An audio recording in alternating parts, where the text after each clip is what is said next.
By the time the first deputy arrived on Highway 12 in Benton County, Arkansas, the night was already telling its own story. A man, bleeding, gasping, clutching his stomach, stumbled from the darkness, a revolver slipping from his fingers. 3 days after his divorce was finalized, Kevin Nickel, once known to wrestling fans as Knuckles Madson, lay dying.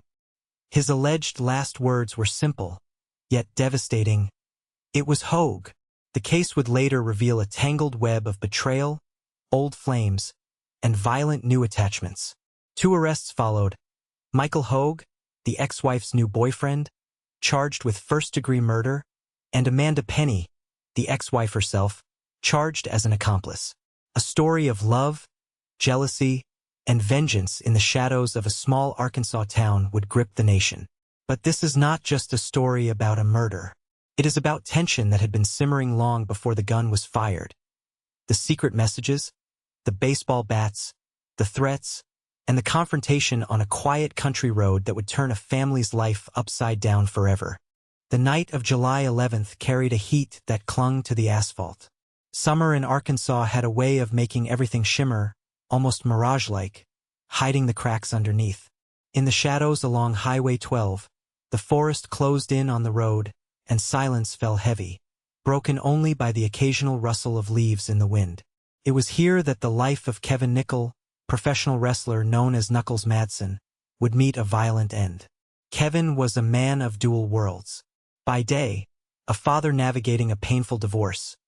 By night, a performer in the squared circle, sculpted by years in WWE NXT and Ozark Mountain Wrestling. In the ring, he fought with flair and ferocity. Outside it, he protected his family with the same intensity. For Kevin, his 8-year-old son was the center of his universe. Protecting him had become the most pressing mission of his life. The divorce had just been finalized. Amanda Penny, his high school sweetheart turned wife of 13 years, had severed the legal ties, but emotional bonds remained tangled. Amanda's new partner, Michael Hogue, a man with a violent past, entered the picture like a storm cloud. To outsiders, it may have looked like a domestic drama, but in small towns, whispers travel fast, and tensions escalate quietly. On that humid night, Kevin had reported to a sheriff's deputy that Hogue had been violating court orders, being near his child despite criminal convictions that barred such contact. Words were exchanged, threats whispered, and the tension built, unseen, in the darkness. By the time Kevin set out along Highway 12, the storm was already inside him. Shortly after, a confrontation erupted. 2 accounts, 2 narratives, each painting a different story. One version: Kevin was ambushed, a target of jealousy and vengeance. The other: a fight escalated, guns appeared, and a fatal shot rang out. Investigators would later find baseball bats lying nearby, one confirmed to belong to Kevin's son, symbols of a tension-filled household spilling into the open. When Kevin fell, he managed to stagger to a nearby road, revolver in hand, seeking help. A deputy found him, bleeding, conscious, whispering the name of the man he believed had ended his life. This declaration, rare and powerful in the law, would later be called a dying declaration, a piece of evidence so compelling that it could guide the course of the investigation. The town held its breath. News of the shooting spread quickly, entwining grief, disbelief, and anger. Kevin Nickel was more than a wrestler. He was a father, a son, a friend. His loss was a wound that would not soon heal. And as investigators pieced together texts, surveillance footage, and witness statements, a chilling picture began to emerge. One of passion, betrayal, and cold-blooded planning. Before we continue into the dark unraveling of this story, the shocking confrontation, the investigation, and the secrets that surfaced, please take a moment to support this channel. Hit subscribe, share this story, and help us grow our community. Your attention, your clicks, your presence are more than numbers. They are a way of honoring the truth, of holding space for stories that must be told. Thank you for listening, for believing in the pursuit of justice, and for joining us on this journey into the shadows. The heat of July still lingered as darkness wrapped Highway 12 in a cloak of uneasy quiet. Kevin Nickel had left the familiar glow of his home, the echoes of an argument with Amanda Penny and Michael Hogue lingering like smoke. Messages exchanged earlier that day hinted at confrontation. Taunts, threats, the simmering rage of unresolved anger. Small-town roads bore witness to more than passing travelers. They held secrets. Hogue claimed the encounter was unplanned. According to his version, he and Penny drove along the road when Kevin appeared at the bottom of the hill, a figure emerging from the night. Words were exchanged. Tempers flared. And then, in a flash, chaos erupted. One gunshot, a man bleeding, a family's life shattered. But Kevin's account, whispered in his last breaths to a deputy, painted a different scene. Hogue had followed him. Hogue had aimed the gun. Hogue had ended a life. The deputy would later testify to Kevin's clarity, even through pain. "It was Hogue," he said, each word deliberate, a final accusation that would haunt the investigation. The medical examiner confirmed what the deputy already suspected. The fatal wound was a gunshot to the abdomen. Kevin fought to stay upright, staggered along the roadside, and sought help with the trembling hands of a man clinging to the last threads of life. Nearby, 2 baseball bats lay discarded on the ground, one belonging to Kevin's young son. Was this evidence of a struggle, or a relic of a home fractured before it spilled onto the highway? Surveillance cameras later captured Kevin walking along the roadside before the shooting. No gun in sight. Shadows danced on asphalt, long and accusing. The scene was small, ordinary, but within it, a tragedy of unimaginable consequence had unfolded. Amanda Penny claimed she had tried to intervene, to protect both men from themselves. Blood-covered clothes, panic written across faces, yet she emerged unscathed. Conflicting narratives collided. Hogue painted a picture of self-defense. Kevin's last words told another story. Investigators would later piece together text messages exchanged between Kevin and Hogue.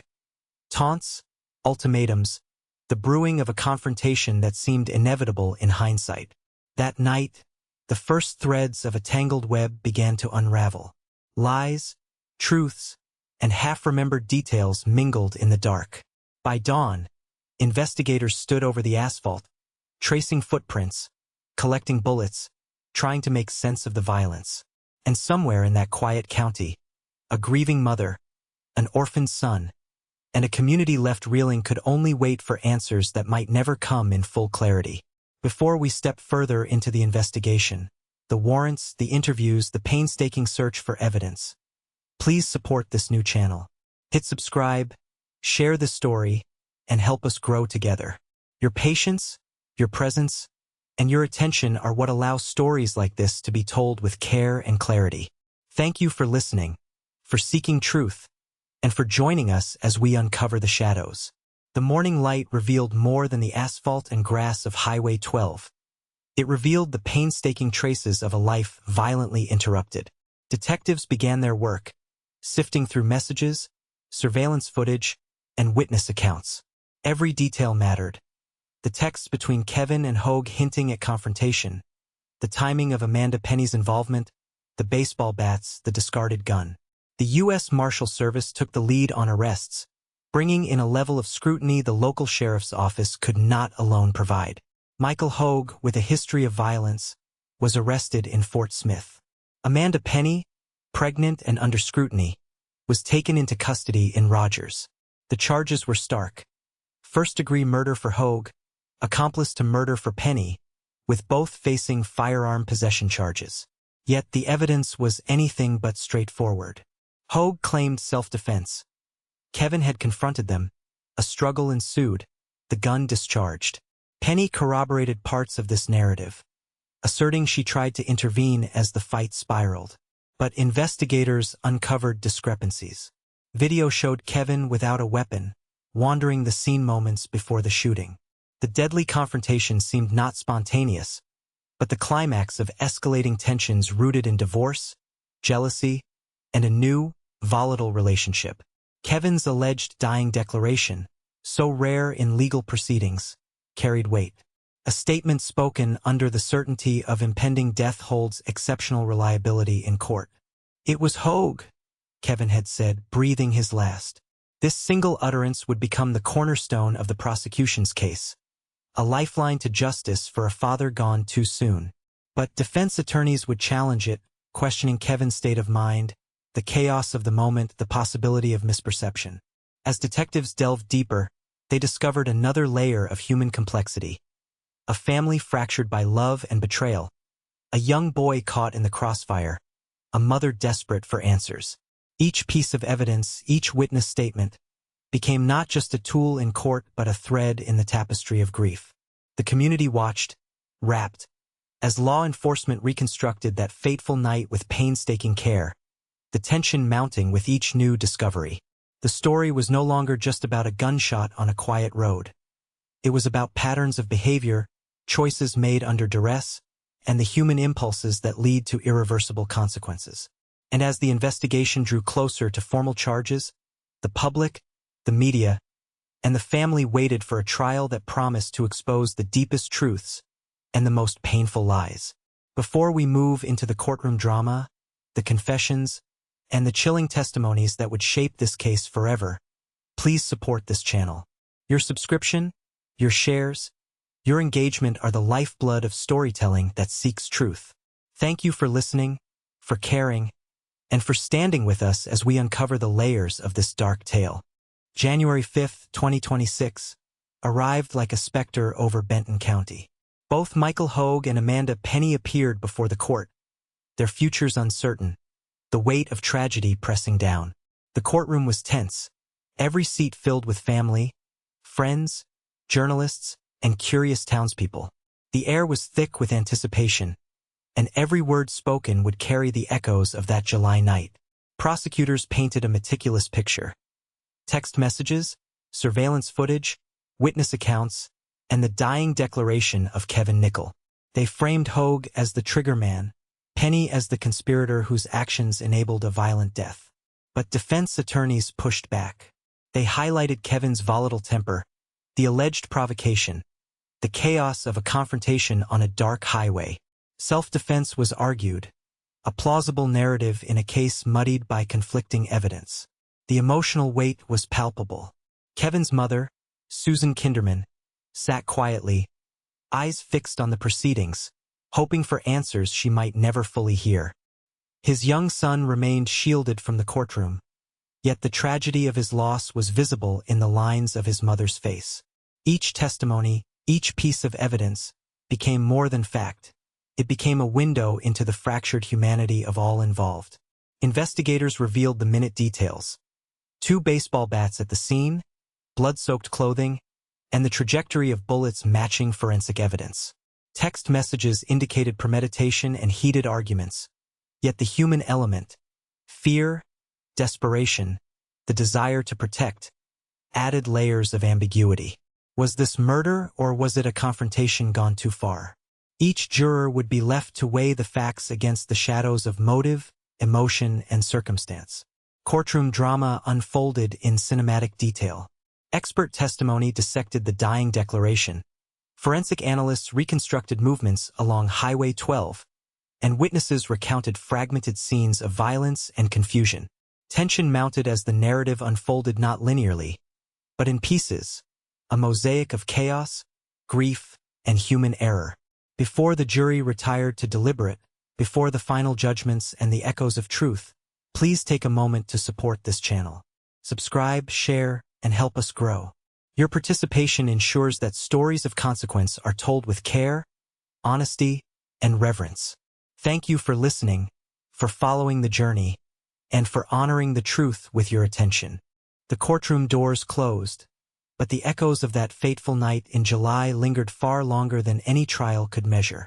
Highway 12, quiet and unassuming in its rural Arkansas stretch, had witnessed a life extinguished and a family forever altered. Kevin Nickel, known to the wrestling world as Knuckles Madson, was gone. Yet the mark he left on those who loved him remained indelible, etched into the hearts of everyone who had known his warmth, his ferocity, and his unwavering devotion to those he held dear. Outside the confines of law and justice, Kevin's story was one of human complexity. In the ring, he was a force to be reckoned with, disciplined, fearless, and electrifying in every performance.